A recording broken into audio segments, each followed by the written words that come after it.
బాల్కొండ నియోజకవర్గ ప్రజలకు, నిజామాబాద్ జిల్లా ప్రజలకు నమస్కారం. ఈరోజు అంటే రాజకీయాల్లో విమర్శలు, ప్రతి విమర్శలు సర్వసాధారణం. ముఖ్యంగా ప్రతిపక్ష పార్టీ నాయకులుగా ప్రభుత్వం వైఫల్యాల మీద ప్రశ్నిస్తూనే ఉంటాం. ఇది సర్వసాధారణమైన విషయం. అయితే నేను మొన్న గల్ఫ్ కార్మికుల విషయంలో ఈ రేవంత్ రెడ్డి గారు ఎన్నికలప్పుడు గల్ఫ్ కార్మికుల కోసం గల్ఫ్ సంక్షేమ బోర్డు ఏర్పాటు చేస్తానని మాట ఇచ్చినాడు. ఇప్పుడు మటుకు చెయ్యలేదు అని అడిగిన నేను. అట్లనే ఎన్ఆర్ఏ సంక్షేమ బోర్డుకు ఏర్పాటు చేస్తామన్నారు. ఇప్పుడు మటుకు చేయలేదు అని అడిగిన. అట్లనే టోల్ ఫ్రీ నంబర్, అంటే గల్ఫ్ కార్మికులకు ఏమైనా ఇబ్బందులు ఉంటే డైరెక్ట్ టోల్ ఫ్రీ నంబర్ మాట్లాడితే ప్రభుత్వం సాయం చేస్తుంది అని టోల్ ఫ్రీ నంబర్ ఏర్పాటు చేస్తాము అన్నారు. అది కూడా చేయలేదు అని చెప్పి నేను ప్రశ్నించిన. అట్లనే చనిపోయిన కుటుంబాలకు 5 లక్షల రూపాయలు ఎక్స్గ్రేషియా ఇస్తామని చెప్పినారు. ఇంకా చాలామందికి ఇవ్వాల్సి ఉన్నది, కొద్దిమందికి ఇచ్చిండ్రు అని చెప్పిన నేను. నాకున్న సమాచారం ప్రకారం కేవలం బాల్కొండ నియోజకవర్గంలో ఇంకో 10-11 మందికి ఇవ్వాల్సి ఉన్నది. లిస్టు నా దగ్గర ఉన్నది.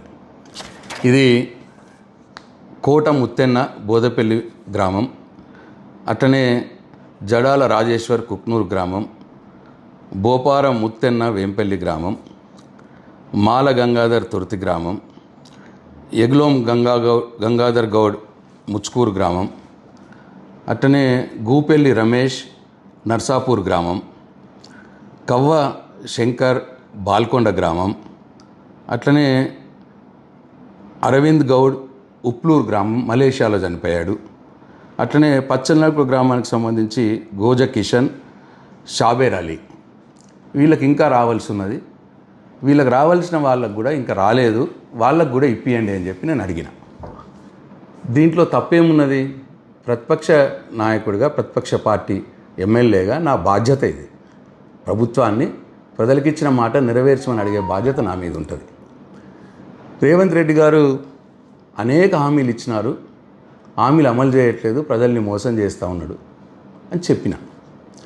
దానికి మానాల మోహన్ రెడ్డి గారు నా ఇంటి మీదకి ముట్టడికి వస్తా అని చెప్పి మొన్న సవాల్ విసిరినారు.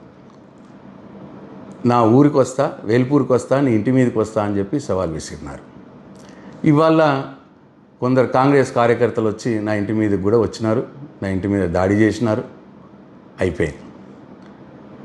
ఇప్పుడు మానాల మోహన్ రెడ్డి గారి కడుపు చల్లబడ్డదా? ఇప్పుడు నా ఇంటి మీదకి దాడి చేస్తే ప్రజలకు వచ్చిన లాభం ఏంది?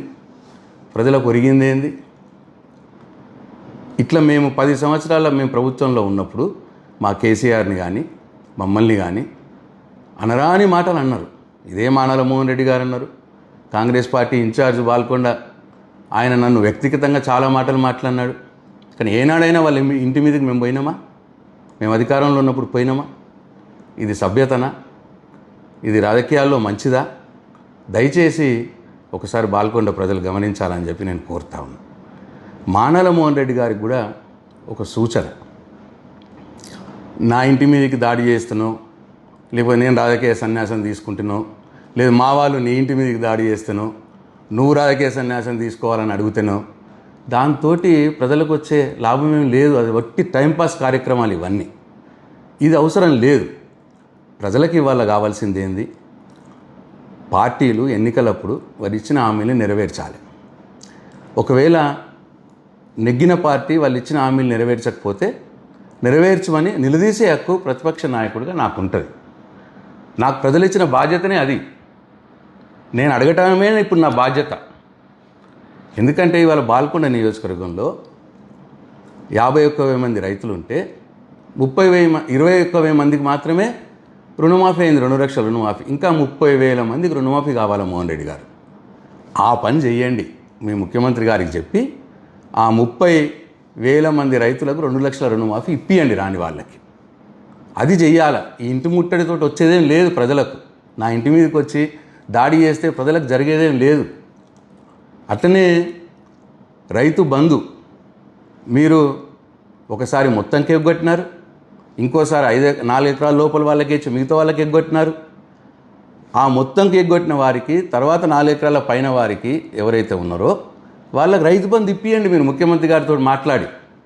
అది మీరు చేయాల్సిన పని. ఇవాళ మీరు అధికారంలో ఉన్నారు, మీరు ఒక కార్పొరేషన్ చైర్మన్గా ఉన్నారు, అధికార పార్టీ జిల్లా పార్టీ అధ్యక్షుడిగా ఉన్నారు. మీరు పోయి ముఖ్యమంత్రి గారి దగ్గరికి పోయి రుణమాఫీ కాని వారికి రుణమాఫీ ఇప్పియండి, రైతు బంధు రాని వారికి రైతు బంధు ఇప్పియండి, వడ్ల బోనస్ 3 పంటలు అయినాయి, ఒక్క పంటకు 20% మందికి ఇచ్చినారు. 500 రూపాయల వడ్ల బోనస్ అందరికి ఇప్పియండి. మీరు చెప్పిన మాటనే ఎన్నికలప్పుడు ఆ పని చేయండి. ముఖ్యమంత్రి గారి దగ్గరికి పోయి నా ఇంటి మీదకి దాడి చేస్తే వచ్చేదేం లేదు. అట్లనే తులం బంగారం ఇస్తామన్నారు, ఇప్పటికీ లేదు. తులం బంగారం ఇప్పించే ప్రయత్నం చేయండి మీ ముఖ్యమంత్రి గారికి చెప్పి. అట్లనే సిలిండర్లకు డబ్బులు వేస్తామన్నారు, 2 నెలలు వేసినారు, 2-3 నెలలు బహుశా. ఇప్పుడు చాలామందికి రాలేదని చెప్తున్నారు. ఆ రాని వాళ్ళకు కూడా ఇప్పియండి, సిలిండర్ డబ్బులు ఇప్పియండి. 4,000 పెన్షన్ ఇప్పిస్తామన్నారు, 2,000 కాదు 4,000 ఇప్పిస్తామన్నారు. బీడీ కార్మికులు వేటి చేస్తూ ఉన్నారు 4,000 ఎప్పుడు వస్తుందా అని. పెద్ద మనుషులు వేటి చేస్తూ ఉన్నారు 4,000 పెన్షన్ ఎప్పుడు వస్తుందా అని. వాళ్ళకి పెన్షన్ ఇప్పియండి, 4,000 పెన్షన్ ఇప్పియండి మీరు ముఖ్యమంత్రి గారికి చెప్పి. ఇట్లా 2,500 ప్రతి మహిళకి ఇస్తామన్నారు. వాళ్ళు ఎదురు చూస్తూ ఉన్నారు 2,500 ప్రతి మహిళకి ఎప్పుడు వస్తుంది అని.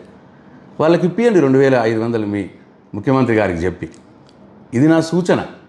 నా ఇంటి మీదకి దాడి చేస్తే, నా ఇంటి మీదకి మీ కాంగ్రెస్ పార్టీ కార్యకర్తలను ఉసిగొల్పితే వచ్చేది ఏమీ లేదు. దాంతో ప్రజలకేం లాభం జరగదు. మీరు అధికారంలో ఉన్నారు, అధికార పార్టీలో కార్పొరేషన్ చైర్మన్గా ఉన్నారు, మీరు జిల్లా పార్టీ అధ్యక్షులుగా ఉన్నారు. కాబట్టి ఇప్పుడు నేను చెప్పినవన్నీ కూడా మీ ముఖ్యమంత్రి గారికి చెప్పి ఇప్పించే పనిలో ఉండండి. అది నిజమైన పని.